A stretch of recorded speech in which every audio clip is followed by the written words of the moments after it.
তৃণমূলের বিরুদ্ধে এবার ভোটার চুরির অভিযোগ করলেন রাজ্যের বিরোধী দলনেতা শুভেন্দু অধিকারী। এই মুহূর্তে সিপিএম নেতা তন্ময় ভট্টাচার্য আমাদের সঙ্গে টেলিফোনে রয়েছেন। তন্ময়দা, শুভেন্দু অধিকারী মারাত্মক অভিযোগ করেছেন। তিনি বলছেন ভোটার চোর তৃণমূল, পুলিশ এবং প্রশাসনকে তারা ব্যবহার করেছে। ভোটার তালিকা থেকে বিজেপির বহু নেতা কর্মীদের নাম বাদ দিয়েছে তারা। প্রথম কথা হচ্ছে, শুভেন্দু অধিকারী নিজে এই কাজটা অত্যন্ত রপ্ত ছিলেন। 2016 সালে, 2018 সালে, 2019-এর লোকসভায়, 2021-এর বিধানসভায় এই কাজটার প্রক্রিয়ার সঙ্গে শুভেন্দু অধিকারী যুক্ত ছিলেন। খুব স্বাভাবিক যে তিনি প্রথম এটা ধরতে পারবেন।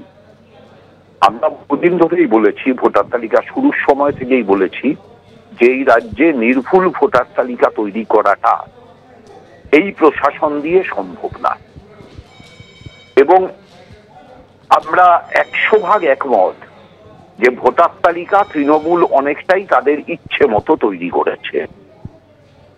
আবার তৃণমূলও এটা জানে যে মানুষের সচেতনতা অতীতের থেকে অনেক বৃদ্ধি পেয়েছে।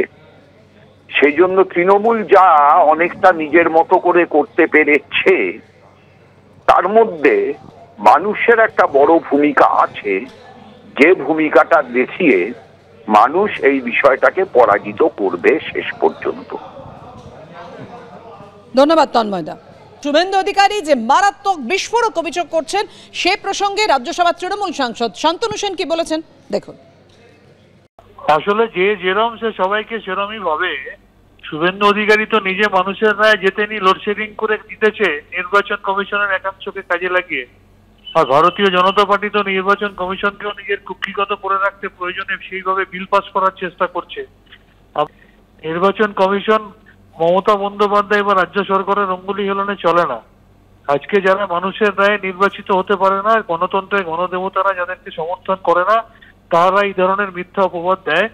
আসলে প্রত্যেকটা নির্বাচনে তাদের যেভাবে ভরাডুবি হচ্ছে, যে আসন্ন লোকসভা নির্বাচনেও তাদের ভরাডুবি অবশ্যম্ভাবী বুঝতে পেরে তারা আগাম এই ধরনের একটা অজুহাতের বাহানা তুলে ধরার জন্য এই ধরনের কথাগুলো বলছে। তৃণমূলের বিরুদ্ধে এবার ভোটার চুরির অভিযোগ করলেন রাজ্যের বিরোধী দলনেতা শুভেন্দু অধিকারী। তিনি বলছেন বেছে বেছে বিজেপি নেতা কর্মীদের ভোটার তালিকা থেকে, রাজ্য নির্বাচন কমিশনের যে নতুন ভোটার তালিকা, সেই ভোটার তালিকা থেকে বেছে বেছে বিজেপি নেতা কর্মীদের নাম বাদ দেওয়া হয়েছে। এমনই বিস্ফোরক অভিযোগ করেছেন রাজ্যের বিরোধী দলনেতা শুভেন্দু অধিকারী, এবং তিনি নির্বাচন কমিশনের সিও দপ্তরে গিয়ে এই অভিযোগ জানিয়ে এসেছেন। আপনাদের সামনে রেখেছি 1995 সাল থেকে ভোটারের ভোট দেওয়ার অধিকার কেড়ে নেওয়া হয়েছে, এমনটাই অভিযোগ করছেন শুভেন্দু অধিকারী। পুলিশ এবং প্রশাসনকে নিজেদের স্বার্থে ব্যবহার করছে রাজ্য সরকার। তৃণমূলের বিরুদ্ধে এবার ভোটার চুরির অভিযোগ শুভেন্দু অধিকারীর। বেছে বেছে বিজেপি নেতা কর্মীদের ভোটার তালিকা থেকে নাম বাদ দেওয়ার অভিযোগ। রাজ্য নির্বাচন কমিশনের নতুন ভোটার তালিকা থেকে বাদ গেছে বিজেপির বহু নেতা কর্মীর নাম। 1995 সাল থেকে ভোটারের ভোট দেওয়ার অধিকার কেড়ে নেওয়া হয়েছে। পুলিশ এবং প্রশাসনকে নিজেদের স্বার্থে ব্যবহার করছে রাজ্য সরকার। নির্বাচন কমিশনের সিও দপ্তরে গিয়ে অভিযোগ করেছেন বিরোধী দলনেতা।